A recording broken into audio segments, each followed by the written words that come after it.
Oke, selamat sore semuanya. Sorry agak telat, tadi saya masih di jalan ya, macet. Baru sampai. Oke, kita lanjutin materinya. Jadi materi hari ini judulnya tentang analisis algoritma ya, dan fungsi rekursif ya.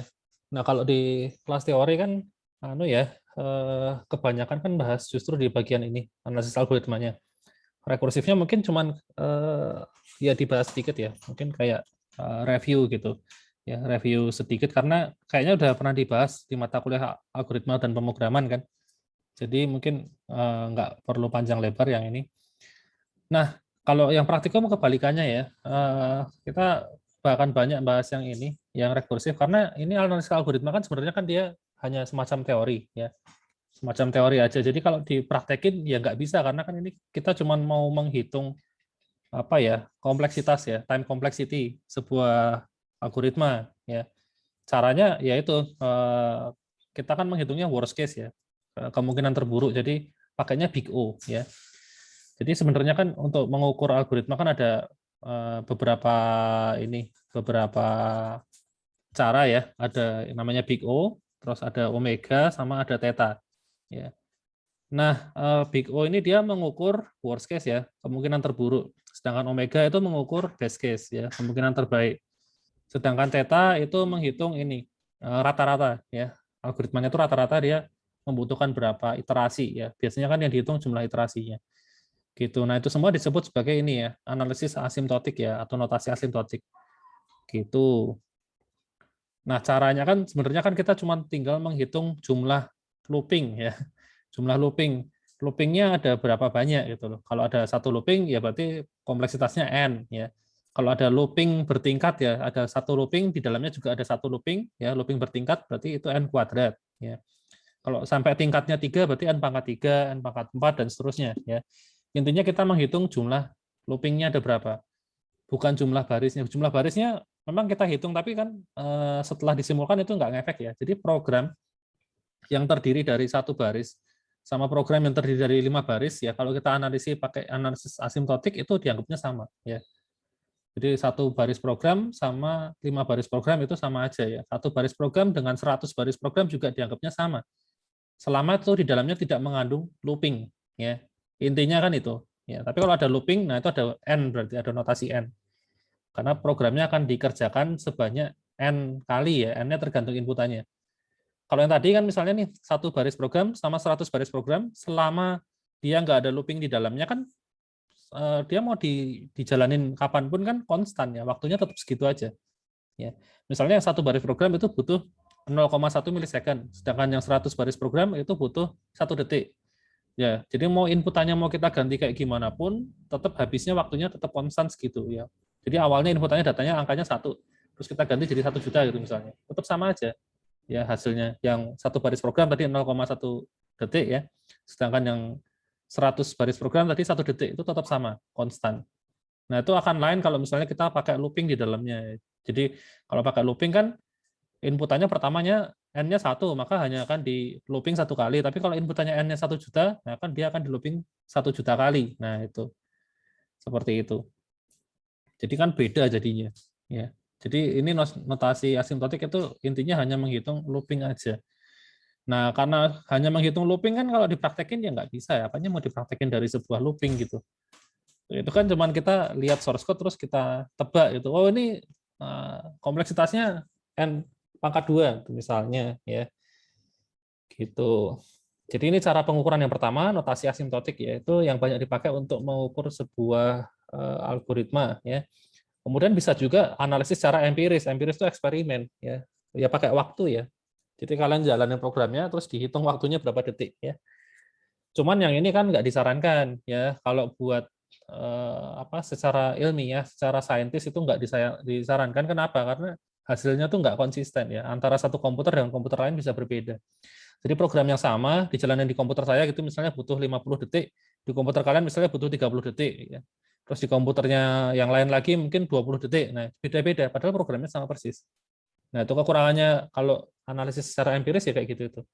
Beda komputer udah beda hasil. Ya, problemnya di situ. Karena yang dihitung waktu. Nah, waktu kan tergantung spek komputer masalahnya, ya. tergantung kecepatan dari CPU, terus RAM-nya seberapa gede ya, kayak gitu. Tapi ya karena yang bisa kita praktekin itu justru yang ini, kalau di praktikum ya sudah yang kita bahas yang ini ya. Meskipun kalau secara teori itu nggak direkomendasikan ya. Oke, jadi untuk menghitung waktu sebenarnya kita cuma butuh hitung waktu doang ya. Intinya belajar mendapatkan waktu ya. Itu pakainya time ya. Time ini library nggak built-in, jadi kita harus import dulu ya. Gitu. Mungkin langsung saya praktekin. Aduh.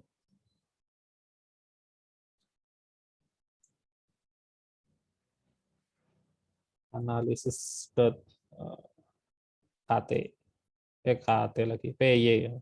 Kebanyakan apa bahas banyak bahasa ya kayak gini nih ya, suka bolak-balik ya. Tadi habis kelas Android kan pakainya Kotlin ya.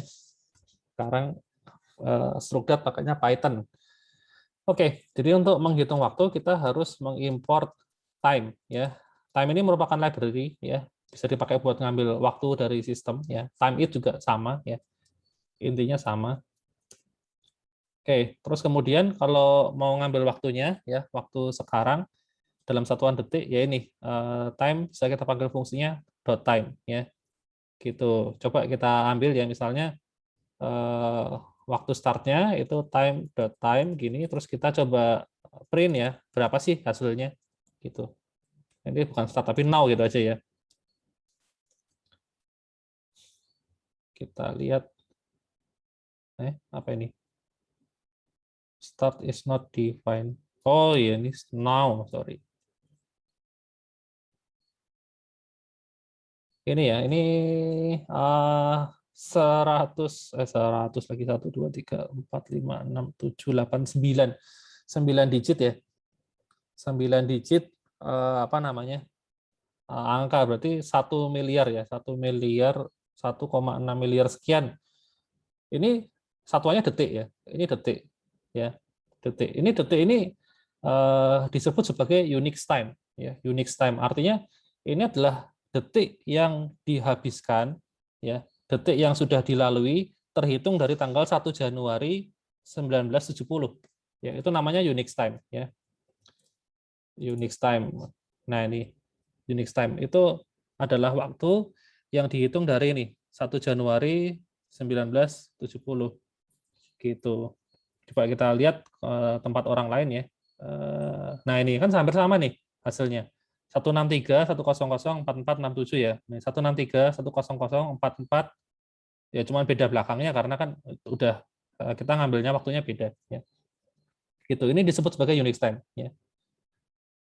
Gitu. Jadi sejak tanggal 1 Januari 1970 itu sudah berjalan selama ini ya 1,6 miliar detik ya. Gitu. Jadi kalau kalian nanti ini kan hampir hampir semua platform, semua bahasa pemrograman itu kalau ngambil waktu biasanya dalam Unix time masalahnya ya. Jadi kalian harus tahu nanti kalau ditanyain Unix time itu apa? Unix time itu yaitu waktu yang dihitung ya sejak 1 Januari 1970 dalam satuan detik. Gitu ya. Nah, terus cara makainya gimana? Ya cara makainya simple ya. Kita ambil aja Unix time saat ini ya, kita sebut sebagai start ya. Start seperti ini. Terus misalnya kita punya apa namanya? Codingan ya, ada looping ya. Dia jalan sebanyak 1 juta kali ya. 1 juta kali isinya print kosong gitu aja kali. Terus saya ambil waktu selesainya kapan ya. Jadi misalnya di sini ketemu ya, misalnya ketemu Unix time-nya 10.000 misalnya. Terus di sini ketemu Unix time-nya 10.003 ya. Berarti kan tinggal yang ini dikurangi ini kan, ketemu selisihnya 3 detik. Nah, berarti source code ini dijalankan dalam waktu 3 detik misalnya gitu ya. Oke, mungkin jangan jangan 1.000 ya, 1.000 aja kali ya. Kebanyakan kayaknya nanti malah nggak selesai-selesai. Oke, setelah itu saya coba print ya. Waktu selesai dikurangi waktu start ya. Berapa sih hasilnya? Running. Oh, masih running. Kita tunggu. Cuman 1.000 kok lama ya?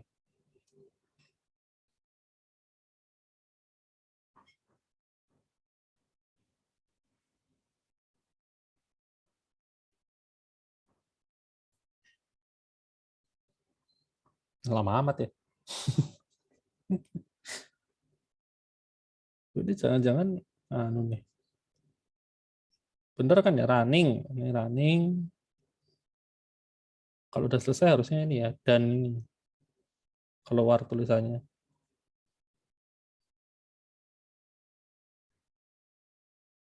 Loh. Oh, print kosong tuh ada enternya ya. Di bawah ternyata ya. Nah, ini si scroll baru keluar ya. Ya, ya, ternyata hanya dijalankan dalam waktu ini ya. 0,0009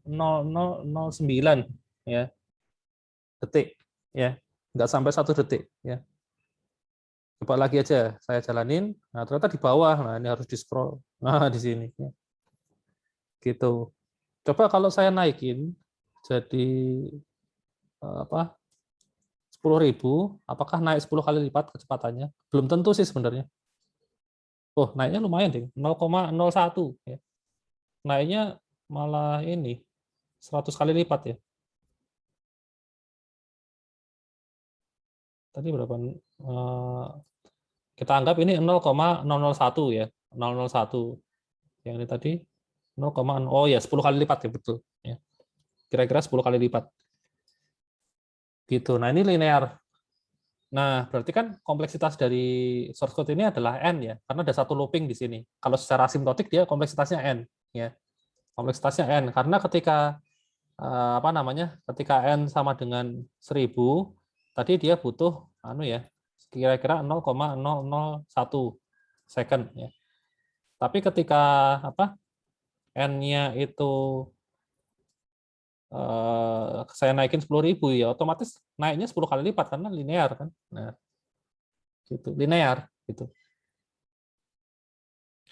Gitu. Nah, lain kalau misalnya ini apa namanya? Loopingnya itu bertingkat. Nah, ini baru lain. Ya, kalau ini saya nggak berani gede-gede angkanya ya. Karena pasti lambat ya. Ini saya print ini aja deh. Nah, biar nggak pakai spasi banyak-banyak. Oke, ini 100 aja ya. Atau inilah saya bikin variabel n sama dengan 10 misalnya. Ini saya ganti n, ini juga saya ganti n ya. 10 10 ya. Berarti 100 kali looping ya karena n kali n ya. Kita lihat waktunya itu 0,014 ya. Oke, kita coba naikin n-nya jadi 10 kali lipat ya. Waktunya apakah bakal naik 10 kali lipat apa enggak? Kita coba. Nah, ternyata enggak ya. Sebentar. 0. Ya, waktunya naik 100 kali lipat ya. Ini kan nolnya 3 digit di belakang koma, ya kan? Jadi 0,0001 detik. Tapi yang setelah saya naikin datanya 10 kali lipat, waktunya tuh naiknya jadi 100 kali lipat ya. Jadi 100 kali lipat gitu. Coba kalau saya naikin lagi jadi 1000 ya. Jadi 1000 berarti harusnya ini jadi 1 detik ya. Mestinya gitu tebakan saya. Ya hampir 1 detik lah ya, 0,8 detik ya. Kalau saya jalanin lagi ya mungkin bisa sampai 1 detik. Ya sekitar itu ya. Nah, ini kompleksitasnya n kuadrat ya. Jadi saya hanya naikin 10 kali lipat, tapi kecepatannya naiknya 100 kali lipat terus-terusan. Nah, itu bahaya kalau misalnya saya naikin sampai datanya misalnya 1 juta. Ya. Berarti kan dia akan di naiknya ya kecepatannya. Tadi kan awalnya 10 ya, jadi 1, 2, 3, 4, 5. 5 kali 100. 100 pangkat, sorry, 10 pangkat 5, 10 kali 10.000 ya. 10.000 kali lipat. Ya, gitu. Seperti itu. Sorry, enggak. Iya, ini kalau naikin nolnya 1 kan jadi 100 kali lipat ya. Ini 10.000 kali lipat. Ini berarti 1 juta kali lipat. Yang ini di atasnya sejuta kali 100 berarti 100 juta. 100 juta kali lipat. Nah, waktunya lah makin lama kan makin nggak selesai-selesai itu loh. Nah, itulah kenapa yang namanya time complexity itu ada batasnya ya. Jadi gini, kalau kalian nemu algoritma, nah kita lihat di sini. Oh, ini aja yang lebih bagus. Algoritma time complexity itu ada macam-macam ya notasinya ya. Big O-nya ya. Ada O1 ini konstan ya. Log N itu di bawah linear, terus n itu linear, n log n itu di atas linear sedikit, nah terus ini ada n kuadrat, ini harusnya n ya, nggak konsisten ini. N kuadrat, n pangkat 3, 2 pangkat n, kan mestinya gitu. Nah, yang warna orange sampai merah ini kalau bisa dihindari. Ya, termasuk yang barusan saya bikin ini kan n pangkat 2 ya, ada 2 looping, berarti ada 1 looping, ya dalamnya juga ada 1 looping, artinya ada nested loop. Ya, itu kompleksitasnya masuk yang ini. Nah, ini harus dihindari. Karena makin lama itu waktunya makin ke atas, jadi kita cuma nambah data sedikit, ya datanya cuma kita tambah sedikit, waktunya naiknya ke atasnya jauh. Ya. Bayangin kalau saya nambah data di sini, ya input size-nya saya gedein, awalnya di sini, jadi di sini, loh itu udah tinggi banget, ya dia nggak tahu sampai mana tingginya. Apalagi yang ini n faktorial, wah ini kalau datanya 1, ya kecepatannya 1 detik misalnya, datanya 10, kecepatannya udah nggak tahu sampai mana ya, di atas banget, ya. Garisnya kan ke atas, gitu. Seperti itu. Nah, jadi kalau kalian lihat sebuah algoritma, mau pakai algoritma, lihat dulu kompleksitasnya. Biasanya ada keterangannya. Ya, ini contohnya ini algoritma sorting. Ya, sorting ini ada macam-macam. Nah, kita lihat worst case-nya. Nah, ini misalnya worst case-nya kalau linear search itu n, kalau yang sort ya, sorting yang ini ya, bubble sort itu n pangkat 2. Selection juga n pangkat 2. Ini kan jelek berarti kan. Menurut grafik ini kan n pangkat 2 harus dihindari. Nah, kalau bisa pakai yang agak bagusan n log n. Ini merge sort ini ya, n log n. Atau heap sort itu juga n log n. Ya, n log n itu masih warnanya hijau ya. Ini. Meskipun dia di atasnya linear tapi masih apa ya? Masih acceptable gitu. Ya. Gitu ceritanya, ya. Jadi sebenarnya kita di sini kan ngetesnya waktu ya dalam satuan detik ya. Cuman sebenarnya itu bisa mencerminkan n-nya juga. Cuman ya itu tadi lebih gampang kalau kita kan kalau mau ngitung asimptotik ya pakai n gitu kan ya langsung kelihatan kan, lihat short kayak gini langsung tahu ya, oh ini n pangkat 2 gitu, nggak usah dicoba, udah kelihatan gitu loh, n pangkat 2. Jadi itu termasuk yang harus dihindari ya, n pangkat 2 itu ya, karena ini tadi ya, warning ya, warnanya orange gitu. Itu caranya ngitung ya pakai time. Kemudian kalau pakai time it hampir sama sih sebenarnya, hampir sama ya, cuman bedanya ini ya, default timer ya ngambilnya ya. Kalau time kan tadi kan time fungsi time ya namanya ya, time.time gitu kan. Di dalam library time ada fungsi time gitu. Kalau yang time it itu default timer ya. Kalau cuman buat ngukur ini ya sama aja sih sebenarnya ya. Cuman buat ngambil Unix time kan. Jadi apa namanya? Ya nggak ada bedanya sih sebenarnya. Gitu. Kalau fungsi-fungsi yang lain sih saya kurang tahu karena sejauh ini saya pakai juga cuma buat ngambil ini Unix time gitu. Nggak ada keperluan yang lain. Kalau di Python sih cuma butuh itu aja. Ya. Kalau mau cari time versus time it misalnya, apa bedanya? Tanya Stack Overflow. Mana yang lebih bagus? Time it lebih akurat. Oke. Oh iya iya iya. Time it lebih bagus ya, lebih akurat. Oke, tapi nggak masalah ya. Dia lebih kebal terhadap tadi ya garbage collector. Jadi misalnya kalau ke flash gitu ya waktunya nggak ke reset ya. Sepertinya begitu. Tapi kalau cuma buat keperluannya ini sih kayaknya kita nggak usah mikirin sampai sejauh itu ya. Cuma buat hitung start sama end doang. Begitu. Oke. Kita langsung lanjut aja ke fungsi rekursif ya. Untuk yang analisis algoritma cuma sampai itu aja ya. Oke, fungsi rekursif tahu ya, itu adalah fungsi yang memanggil dirinya sendiri, intinya seperti itu ya. Rekursif artinya prosesnya berulang ya, berulang dengan cara memanggil diri sendiri. Secara konsep sebenarnya dia mirip dengan looping ya, mirip dengan looping gitu. Cuman apa namanya, ngakalinya ya, triknya itu berbeda ya. Sebenarnya dia dibilang looping bukan kan, karena dia bentuknya function ya kan, dia itu bentuknya function ya kan. Jadi misalnya saya punya ini function cetak gitu ya, cetak n ya. Kemudian saya pengen nyetak angka ya, ketika saya masukin n-nya itu 10 ya, mau nyetak 1 sampai 10, 1 2 3 4 5 6 7 8 9 10. Ya, pengennya kan gitu. Nah, fungsi rekursif itu intinya adalah fungsi yang memanggil dirinya sendiri. Jadi dia akan, kalau saya kasih angka 10 kan dia mau nyetak 1 sampai 10 ya. paling kecil 1, paling gede kan 10. Biasanya n yang dimasukin adalah nilai besar, ya. Yang dimasukin sebagai input adalah nilai besar. Nah, fungsi rekursif, kenapa kok dia manggil diri sendiri? Tujuannya adalah untuk memperkecil input, ya. Sampai kapan inputnya diperkecil? Ya sampai ke dalam bentuk paling sederhana yang bisa dikerjakan, ya. Jadi kalau kita mau ngeprint angka 1 sampai 10, ya, dengan inputannya itu 10, berarti kan bentuk yang paling sederhana adalah angka 1, ya kan. Nah, dia akan berhenti, ya, akan berhenti ketika sudah di angkanya itu dikecilin sampai angka 1. Nah, gitu. Jadi selama n-nya itu belum 1, ya, artinya masih masih di atas 0, ya. N-nya itu masih lebih dari 0, maka yang kita lakukan adalah kita memanggil fungsi cetak itu sendiri, ya, dengan n-nya dikurangi 1. Gitu. Nah, terus kemudian rekursif sendiri ada 2 tipe, ya, head sama tail, ya. Itu tergantung posisi ininya, posisi baris yang akan dieksekusi. Jadi nggak mungkin ya yang namanya fungsi rekursif itu isinya cuma manggil dirinya sendiri, dah itu doang, itu nggak mungkin. Percuma kalau cuma kayak gini doang, nggak ada hasil apa-apa. Ya, saya panggil fungsi cetak di sini, saya masukin angka 10, saya jalanin ya nggak keluar apa-apa, ya, kosong. Pasti ada baris yang akan dieksekusi, misalnya ngeprint, katakanlah, ya, mau ngeprint. Nah, kalau misalnya dia itu manggil fungsinya duluan, baru ngeprint, ini namanya head, ya, ini namanya head, gitu. Jadi kalau saya jalankan, nah hasilnya seperti ini. 1, 2, 3, 4, 5, 6, 7, 8, 9, 10. Ya. Ini namanya head. Tapi kalau misalnya ini pemanggilannya ke dirinya sendiri, saya taruh di bawah, ini namanya tail. Ya.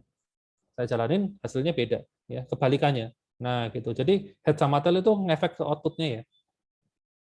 Jadi kalian harus hati-hati. Kalau kalian selama ini mungkin bikin fungsi biasa, itu dibolak-balik urutannya nggak masalah, ya mungkin nggak masalah. Ya, tapi kalau di sini, ya fungsi rekursif itu ngefek ke outputnya. Gitu. Jadi baris yang dieksekusi itu sebelum atau setelah ini apa namanya? Setelah pemanggilan fungsinya. Gitu. Nah, kalau cetak 2 kali gimana? Print n terus print n, ya jadinya selang-seling, ya. Jadinya 10 1 terus ya dan seterusnya, ya. Mana ya? Oh ya, ini, sorry. Jadi dicetak dulu, ya. 10 9, ya, terus habis 1 1 lagi, ya, kayak gitu. Ya. Jadi kan kalau yang yang versi pertama tadi, yang ini, ya, ini kan tail. Kalau tail itu kan descending, ya, dari besar ke kecil. Tapi kalau yang head itu yang dicetak belakangan itu kan ascending, ya, dari kecil ke besar, gitu. Nah, kalau ini kan campuran, ya, ini bukan head atau tail karena ini di tengah-tengah, ya. Nggak tahu ada istilahnya apa enggak, tapi sebenarnya istilah itu nggak penting kok, ya. Ya tetap aja ini namanya rekursif, gitu. Intinya begitu. Oke. Kemudian fungsi rekursif, ya, yang paling sederhana ya cuma buat nyetak ini aja, outputnya keluar. Lalu ini apa ya? Oh, ini contoh kalau faktorial, ya. Kalau faktorial juga sama. Yang namanya faktorial itu kan istilahnya gini loh. Kalau fungsi rekursif itu kita mengasosiasikan komputer itu bodoh, ya. Komputer itu bodoh. Jadi kalau misalnya kita punya ini nih, saya mau ngitung ya, 5 faktorial berapa sih? Nah, komputer nggak tahu 5 itu angka gede gitu loh. Harus diubah ke bentuk paling sederhana, ya. Nah, faktorial bentuk yang paling sederhana itu adalah 1 faktorial, ya. 1 faktorial itu bentuk paling sederhana karena hasilnya 1. Itu yang bisa kita kerjakan dan ini pasti, ya. 1 faktorial itu pasti angkanya 1, ya. Kalau 0 faktorial berapa? 0 nggak tahu, ya. Faktorial paling kecil 1, ya. Oke, ya sudah, ini kita anggap sebagai bentuk yang paling sederhana atau istilahnya base case, ya. Base, base BASE, ya. Bukan BEST, ya. Base, ya, BASE, base, ya. Base case, ya. Nah, kita punya 5 faktorial, ini kan nggak bisa dikerjain. Ya berarti kita pecah, ya. Jadi 5 dikalikan 4 faktorial kan gitu. Ya. Caranya mecah gini lah, 4 faktorial kita kirim sebagai apa namanya? Fungsi ke apa dikirim ke rekursif, ya. Dengan cara disederhanakan dulu, ya. Dikurangi 1 kan. Ya, 4 faktorial kita kerjakan, nggak bisa juga ternyata komputer. Akhirnya dipecah lagi, ya. Jadi 3 faktorial, ya. 3 faktorial ternyata juga nggak bisa dikerjain, ya. ternyata nggak bisa, jadi dipecah lagi, jadi kayak gini. Nah, terus 2 faktorial ternyata juga nggak bisa, akhirnya dipecah lagi jadi ini 1 faktorial. Nah, 1 faktorial karena bisa dikerjakan, ya sudah, hasilnya kan 1. Nah, kita bisa replace berarti kan. Ini kita gantikan, ya 1 faktorial kan udah tahu hasilnya 1, ya, berarti kita bisa replace dengan angka 1. Nah, karena ini perkalian biasa, berarti kan bisa dihitung ya, 2 kali 1, ya 2. Berarti ini bisa kita ganti dengan 2. 3 kali 2 kan 6. Ya udah, ini kita ganti dengan 6.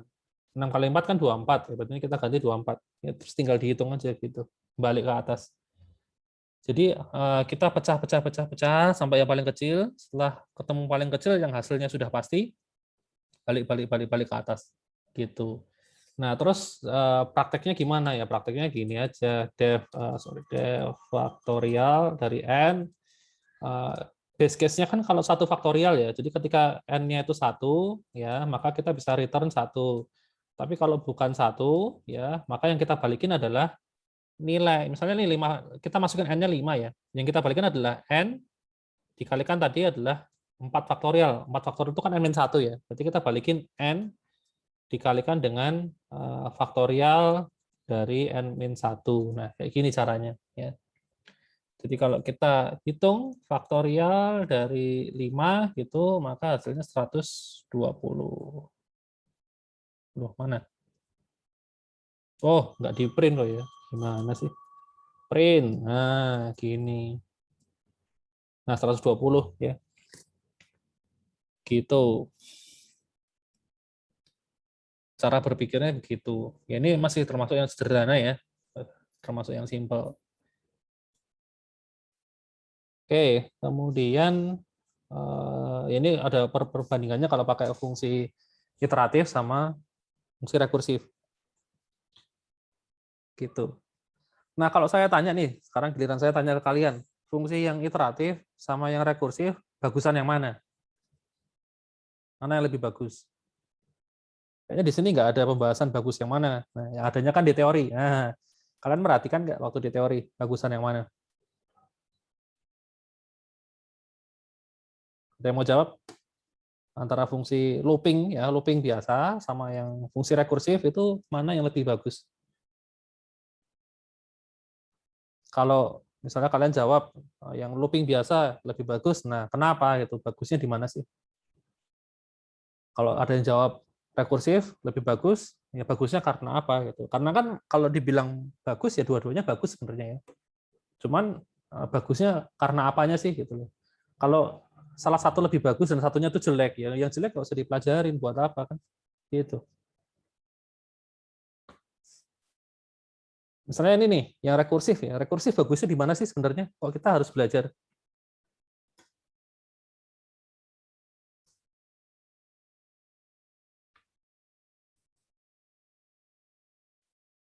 Ada yang bisa jawab mungkin?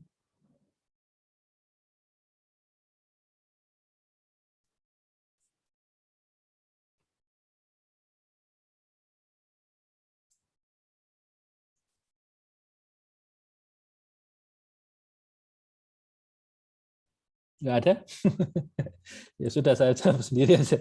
Jadi, ada yang chat nih. Rekursif karena time complexity-nya lebih baik. Sebenarnya enggak. Kalau time complexity sama, ya. Karena pada dasarnya kalau saya masukin ya faktorial apa namanya 5, maka kan proses iterasinya kan jalan 5 kali kan. Bener nggak? Keluar ya ini fungsi yang biasa yang ini ya for in range 0 apa dari i ya sampai ke n itu kan jalan 5 kali kalau saya masukin angka 5. Rekursif juga sama. Rekursif ketika saya masukin angka 5 maka fungsi rekursinya itu juga akan dipanggil sebanyak 4 kali ya.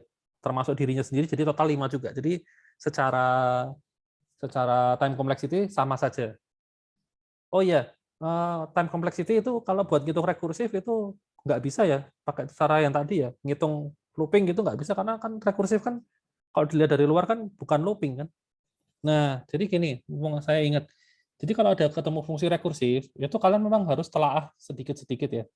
Kalian harus lihat source code-nya, kalian harus pahami buat ngitung apa namanya time complexity-nya. Kayak misalnya ini faktorial ya. Ini kan setiap kali saya masukin, nah di sini kan n-nya berkurang 1 ya.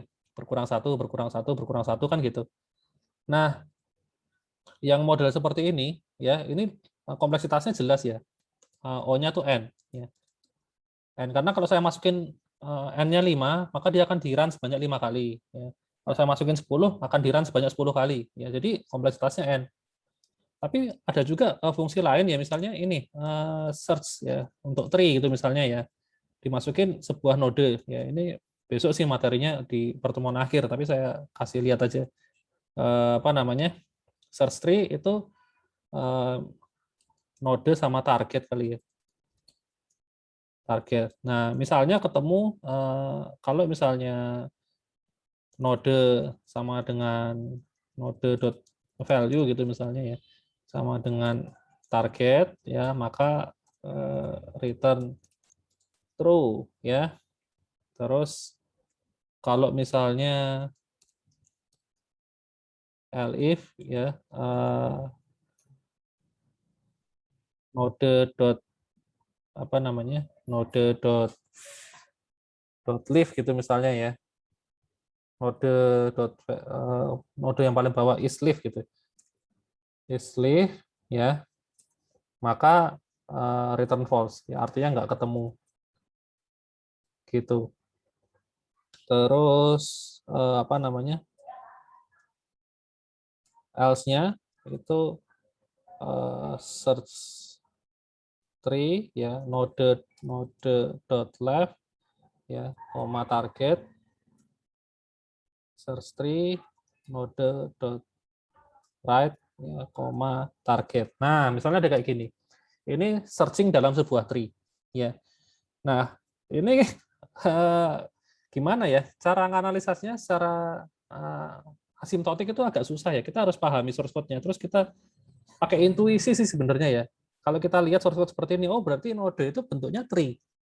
Ya, tree-nya adalah binary tree karena cuma ada dua kemungkinan, left atau right. Misalnya kayak gitu. Nah, yang model seperti ini ya, ini time complexity-nya adalah log n ya. Nah, bingung kan? Kok bisa log n itu? Ya memang nggak ada caranya kalau fungsi rekursif itu ngitung time complexity nggak ada rumusnya ya. Karena kalau dilihat dari luar ya ini isinya juga cuma if else ya. Di sini juga isinya juga cuma if else gitu loh. Susah kan jadinya. Tapi kok bisa beda kompleksitasnya, ini n, ini log n. Ya memang itu ya. Kalau ngitung kompleksitas dari sebuah fungsi rekursif itu kalian harus pahami source code-nya ya, karena kalau saya bilang itu berdasarkan intuisi soalnya ya. Gitu.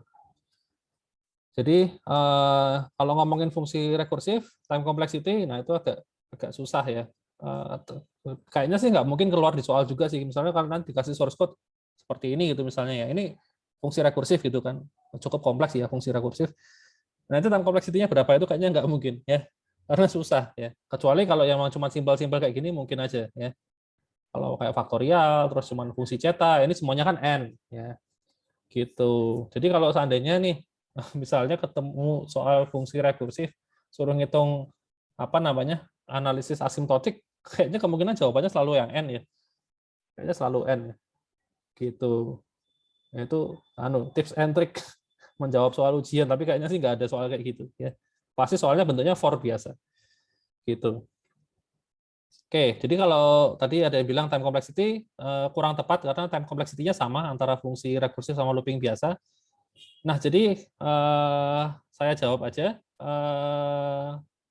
Fungsi rekursif ya dibandingin dengan fungsi loop ya, itu sebenarnya perbedaannya adalah dari sisi penggunaan memori ya.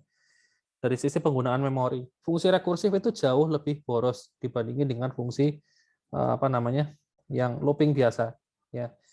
Kenapa? Karena gini, apa namanya? Fungsi rekursif itu setiap kali satu state ya, dalam sebuah state itu dia bisa menyimpan satu nilai secara independen. Gitu loh. Misalnya di sini n, ya saya punya deklarasikan n. N ini kan ketika diinputkan pertama kali nilainya 5, ya kan? 5. Maka di sini n itu nilainya 5. Nah, terus kemudian saya panggil fungsi rekursif berikutnya di mana inputannya 4. Nah, maka akan terbentuk fungsi rekursif baru yang n-nya itu 4. Dan fungsi rekursif yang n-nya itu 5 itu juga masih ada. Jadi ada dua fungsi yang jalan barengan. Ya. Yang satu n-nya itu 4, yang satu n-nya itu 5. Jadi kenapa kok boros memori? Ya karena ada dua variabel yang jalan bareng, yang masih nyangkut di memori. Beda dengan yang ini. apa namanya, fungsi looping biasa. Ini kan saya punya statement hasil sama dengan hasil kali i. Ya, ketika n-nya ini 1, ya, ketika i-nya 1, maka hasil ini bernilai 1. Terus kemudian loopingnya jalan ke iterasi berikutnya. I-nya berubah jadi 2 misalnya. Nah, maka hasil ini akan bernilai 2. Nah, bisa nggak kalian ngakses nilai hasil yang sebelumnya, pada iterasi sebelumnya? Yang nilainya 1 tadi. Kan nggak bisa. Karena variabel hasil cuma ada 1 variabel. Dan di sini dipakai rame-rame di semua iterasi. Jadi ketika sebuah iterasi sudah selesai dan pindah ke iterasi berikutnya, maka nilai dari iterasi sebelumnya tadi nggak akan bisa kita lacak lagi. Udah ditimpa gitu loh. Di iterasi berikutnya hasilnya ini udah ke-update.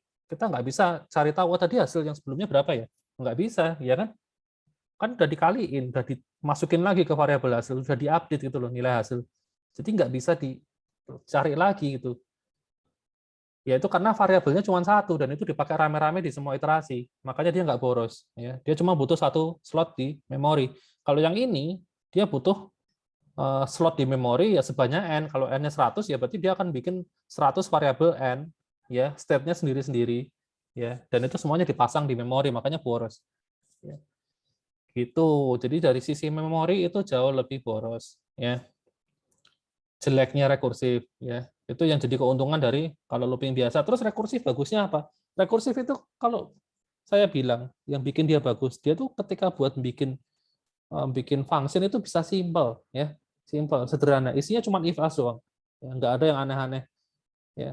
Jadi kalau misalnya contohnya algoritma yang paling sederhana ya, sorting ini misalnya, sorting yang pakai rekursif itu misalnya merge sort ya,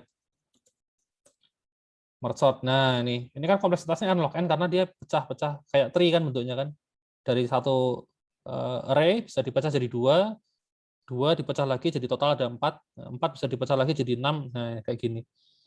Nah, ini kalau misalnya kalian bikin pakai looping biasa, setengah mati codingannya, mengerikan. Jadi kalau saya cari nih misalnya merge sort pakai Python gitu ya, itu biasanya ketemunya ya rekursif harusnya ya. Coba kita lihat mana ya.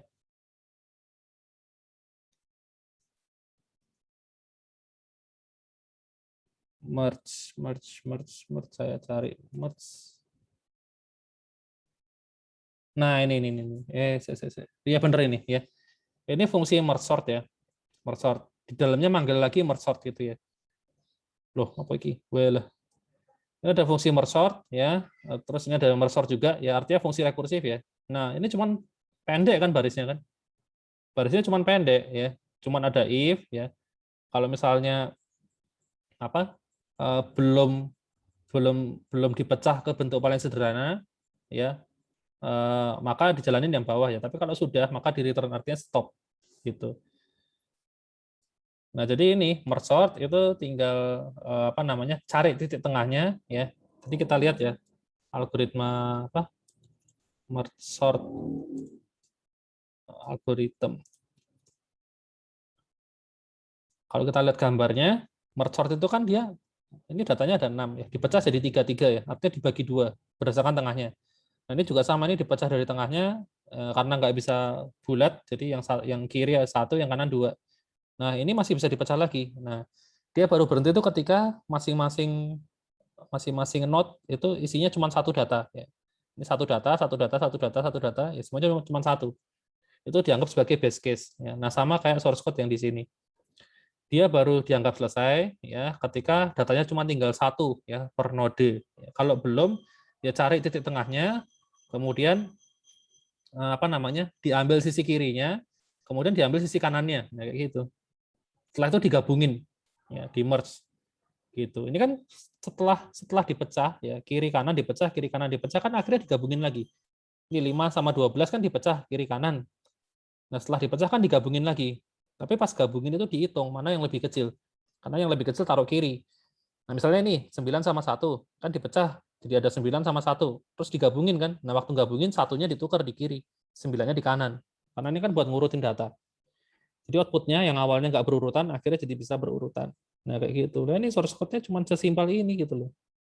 Fungsi rekursif merge sort itu. Coba kalau misalnya merge sort non rekursif ya, ketemu nggak ya? Iteratif merge sort ya, merge sort wah ini rekursif juga ya, merge sort gimana sih ini? Judulnya iteratif merge sort tapi isinya rekursif. Ini merge sort, ini juga ada merge sort. Ntar yang benar-benar non rekursif merge sort.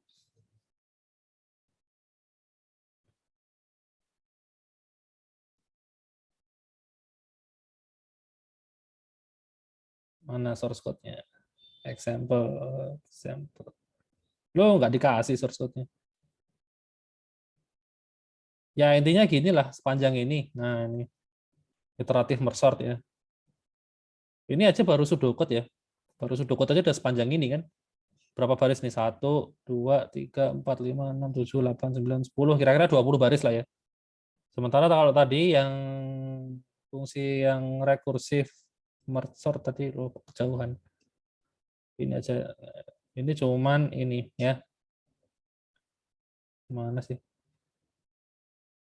Loh, kok ya ini panjang ya? Tadi ada yang pendek. Oh, yang pendek yang ini sih plus. Yang Python kok beda algoritma kayaknya. Oke, ya gitulah. Oh, ini ya iya sih.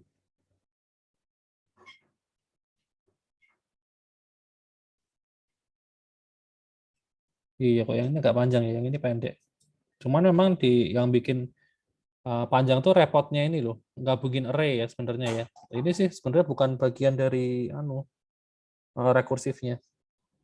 Meskipun akhirnya dipanggil juga, tapi intinya rekursifnya cuma segini aja. Ya, sependek ini. Gitu. Jadi untuk notasi matematika, mengimplementasikan matematika itu relatif lebih mudah kalau kita pakai yang rekursif. Ya, gitu. Makanya kayak tadi algoritma sorting, kalau kita cari ya hampir semuanya itu ketemunya yang rekursif ya, merge sort itu ya. Karena emang lebih gampang pakai itu. Kalau pakai yang iteratif, setengah mati bikinnya, ya pusing gitu. Gitu. Karena dia nggak bisa menyimpan state sebelumnya, ya. State yang sebelumnya itu udah di replace gitu. Seperti itu. Oke, berikutnya head sama tail tadi sudah saya bahas ya. Jadi nggak usah. Ini kalau misalnya mau dibatasin ya, di limit jumlah iterasi dalam rekursinya bisa ya. Tapi saran saya sih nggak usah. Ini kecuali kalau kalian mau implementasikan ke server gitu ya misalnya ya, dan satu user, satu pengguna itu cuma boleh melakukan proses rekursinya sebanyak 100 kali. Kalau lebih dari 100, kalau bisa datanya dikecilin misalnya kayak gitu. Tapi kalau kita pakai buat percobaan di komputer sendiri ya nggak usah di limit, ngapain kan komputer punya sendiri gitu. Kalau server kan memang dipakai banyak orang ya. Ada orang akses website kan rame-rame gitu, 10 orang akses bareng. Kalau nggak di limit ya mati servernya. Ya. Satu orang ngirim datanya 1 juta gitu misalnya. Kalikan berapa orang ya udah jalan bareng ya hancur ya. Gitu. Jadi kalau komputer sendiri nggak masalah, nggak usah di limit. Ya.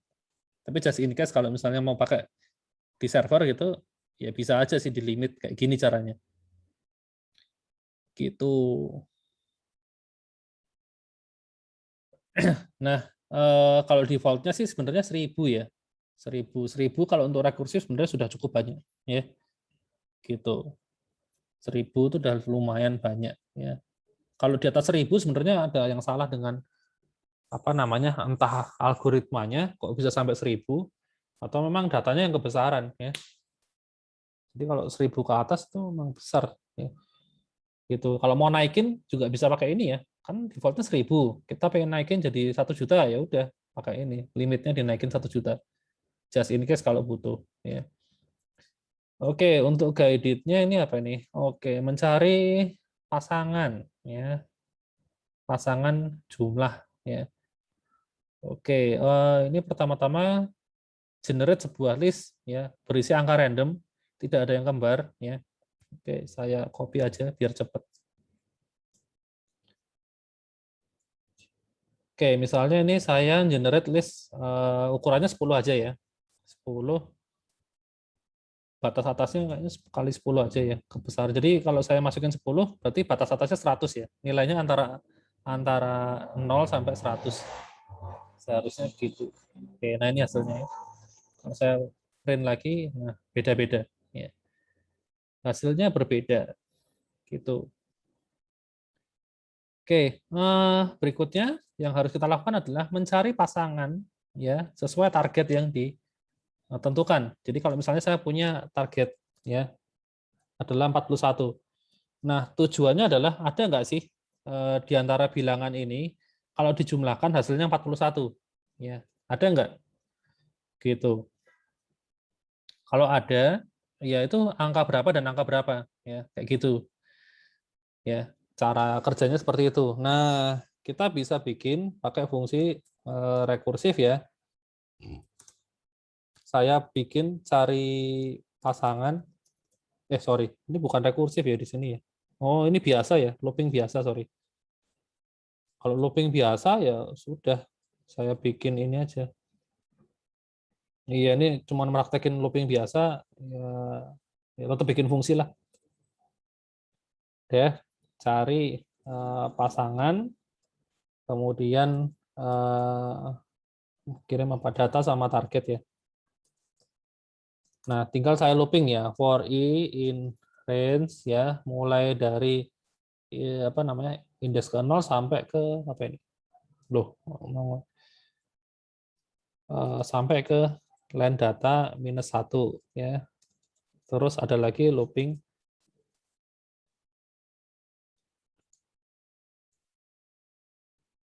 mulai dari i ya, i+1 ya sampai ke data. Kalau misalnya apa namanya data ke i ditambah data ke j itu nilainya sama dengan target ya, maka balikin true ya. Oh, di print dulu aja ya. Saya print data ke i ya ditambah data ke j ya, terus ada sama dengan nilai targetnya. Lalu saya break aja ya. Atau return aja lah, return. Karena udah selesai. Oke. Nah, berarti sekarang misalnya di sini saya bikin target ya, 41. Kemudian saya panggil fungsi cari pasangan ya. Datanya saya kirim, targetnya saya kirim ya. Kita run, hasilnya nggak keluar output apa-apa ya, maksudnya nggak keluar ini berapa tambah berapa sama dengan berapanya nggak ketemu karena emang nggak ada yang bisa dijumlahkan, hasilnya 41. Saya run lagi, wah ini ketemu, wah ketemu ya. Ada angka 13 dan 28 yang kalau dijumlah hasilnya 41 ya. Kalau ketemu seperti ini. Gitu. Nah, wah ini malah lupa ya. Kita tujuannya itu adalah ngitung waktu yang dibutuhkan. Nah, saya malah lupa masang timernya. Oke, harusnya ini masang timernya dulu ya. Tadi import time. Masalahnya waktu di run ulang belum tentu dapat lagi ya. Start sama dengan time.time, terus end sama dengan time.time, lalu saya print ya waktu sama dengan end dikurang start, koma sorry ini kepencet ya,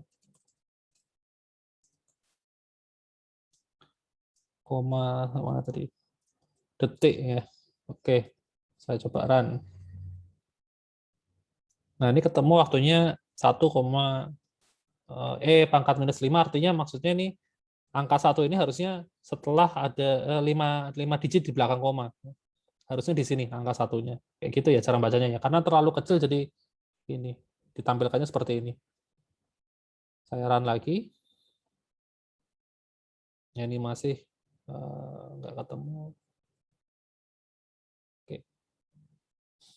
Nah, sebenarnya yang mau kita ukur bukan masalah itu ya, bukan masalah ketemu apa enggaknya. Kita mau ngukur ini waktunya tuh bengkaknya berapa lama sih? gitu loh. Jadi kalau misalnya ini saya looping ya, saya looping, saya bikin for ya, i in range, kemudian misalnya saya mau naikin, saya coba 10 kali ya, setiap kali apa namanya iterasi itu ukuran sampelnya n-nya ini mau saya naikin 10 kali lipat ya. Misalnya. Jadi saya bikin 10 pangkat i gitu ya. Jadi pertama 10 pangkat 1 itu ya 10 itu sendiri, terus 100, terus 10.000 dan seterusnya. Nah, waktunya bengkaknya berapa lama sih? Kita lihat.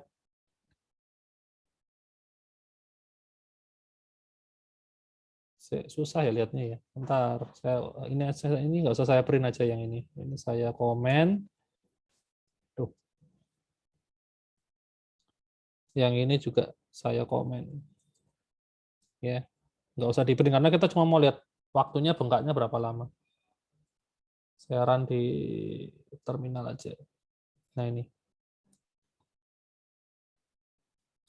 Kita lihat ya. Ini malah lupa gitu ya. Apa? Saya close dulu. Lupa nulis sampelnya ya. Waktu, 10 pangkat i.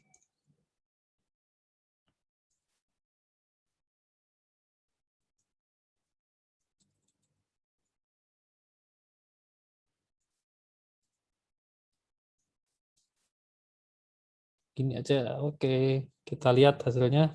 Nah, ketika ini pertama 10 pangkat 0 ya. Ketika n-nya 1, maka dia 6 digit di belakang koma ya. Pangkat minus 6. Waktunya 10, 6 digit di belakang koma, cuman ininya naik ya. Awalnya 1 jadi 6. Terus ketika 100, dia 4 digit di belakang koma. Ketika 1000, dia 2 digit di belakang koma. Ketika 10.000, dia satuannya detik. Ketika saya naikin, berarti berikutnya adalah 10.000. Nah, kalau kita lihat polanya, dia naiknya 100 kali lipat. Berarti ini butuh sekitar 2 kali 100, berarti 200 detik. Kira-kira 3 menit baru kelar. Ya. Nah ini adalah salah satu contoh algoritma yang jelek. Kenapa jelek? Ya itu tadi. Karena time complexity-nya, ya, time complexity-nya itu kan ini ya, for i in range ya. Dalamnya ada for lagi. Ini kan n kuadrat. Ya. N kuadrat itu kan tadi saya bilang itu harus dihindari. Ya, jadi jangan pakai cara seperti ini. Ya, ini algoritma yang harus dihindari karena baru dikasih sampel 100.000 data, udah lama banget ya, butuh 3 menitan ya, 200 detik. Kita buktikan aja. Ya karena dia kompleksitasnya n kuadrat kok. Jadi pasti naiknya ketika datanya kita naikin 10 kali, maka waktunya akan naik 100 kali lipat. Gitu. Oke, sambil nunggu ada yang mau ditanyain nggak? Kayaknya terakhir ini yang kita bahas ya.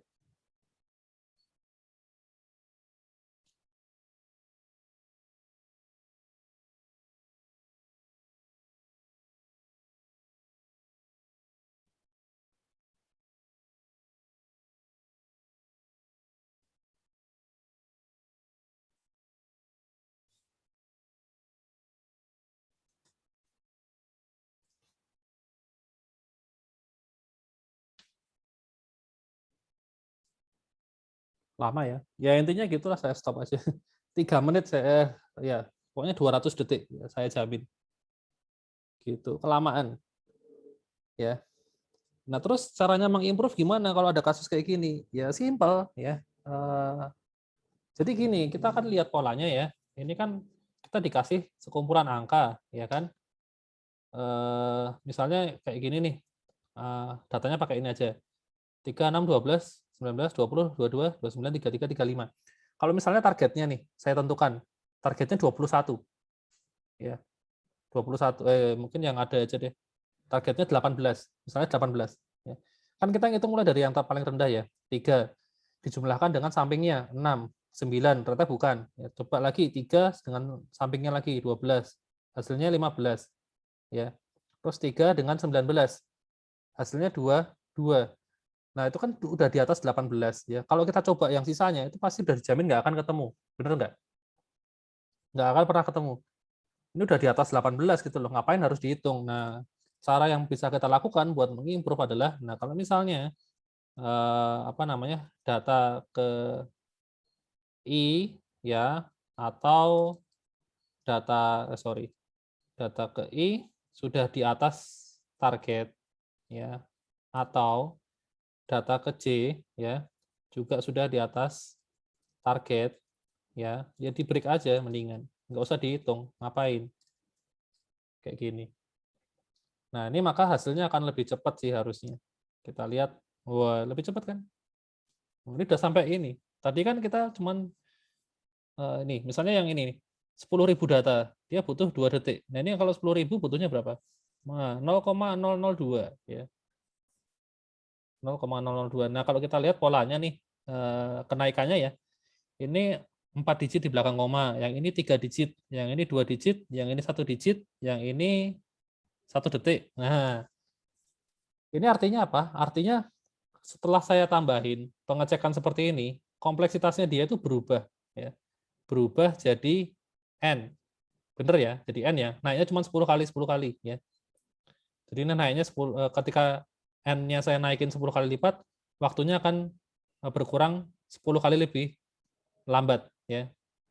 Jadi ini 4 digit di belakang koma, ini 3 digit, ini 2 digit, ini 0,1, ini 1,9, yang ini harusnya 19 ya mestinya. Ini berapa? 1, 2, 3, 4, 7. Harusnya sih 19. Gitu. Tapi kok lama ya? Ya gitulah pokoknya. Ya ini salah satu cara ngakalinya. Ini kan di modul kan ini ya, tadi di guided-nya. Kalau pakai algoritma yang tadi, for bertingkat, itu kan kompleksitasnya n kuadrat. Itu kan jelek, hasilnya seperti ini ya outputnya. Terus bisa diakalin pakai binary search. Kalau binary search dia akan turun jadi log n. Ya. Log n itu ini kayaknya. Ini kayaknya log n ya.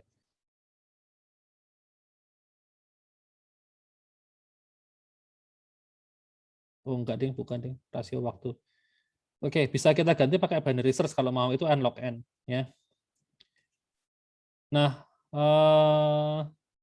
yang ini yang saya ini n log n ya. Kalau mau bisa dipersingkat lagi, ya ada solusi yang ON, ya ON itu hasilnya waktunya nggak akan jauh beda, ya seperti ini. Oh, tapi ini kasusnya beda, ding. Sorry. Ini ya ini tempat saya ini berarti yang anu ya N ya. Tadi kita hitung N kan, ya betul. Berarti yang solusinya yang ini tadi. Kalau misalnya sudah ketemu angka yang di atasnya, ya di break gitu. Nah, apa yang bisa kita pelajari dari sini? Sebenarnya menganalisis asimptotik aslinya itu tidak sesimpel ngitung jumlah for. Aslinya. Karena kayak gini, misalnya saya nambahin satu if, ternyata dampaknya besar. Gitu loh. Awalnya n kuadrat, ya, jadi n doang. Meskipun sama-sama ada for-nya 2 gini. Gitu. Cuman masalahnya apa ya istilahnya ya? Ini kan kayak ngakalin gitu ya, di break gitu ya. Kalau secara teori, ya secara konsep kalau kita ngitung ini, ya ngitung di sini itu apa? Sebenarnya tetap kompleksitasnya tuh n kuadrat, ya n kuadrat.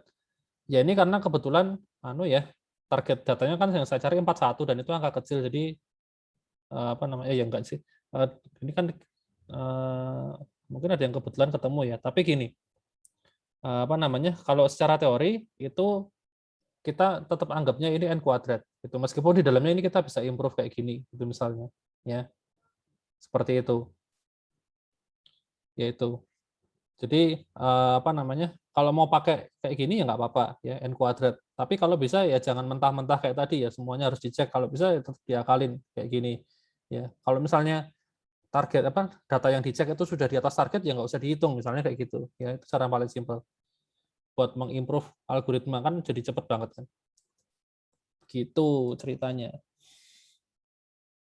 yaitu ya ini yang solusi yang ON tapi kayaknya tadi Pak Yuan ada nge-share ya yang di kelas dia yang ON nggak tahu saya belum ngecek sih sama atau enggak caranya Nanti kalian bisa lihat ya di grup Telegram ya, yang punya kelas sebelah, yang grup A sama B, ya. ON-nya sama nggak sih? Gitu.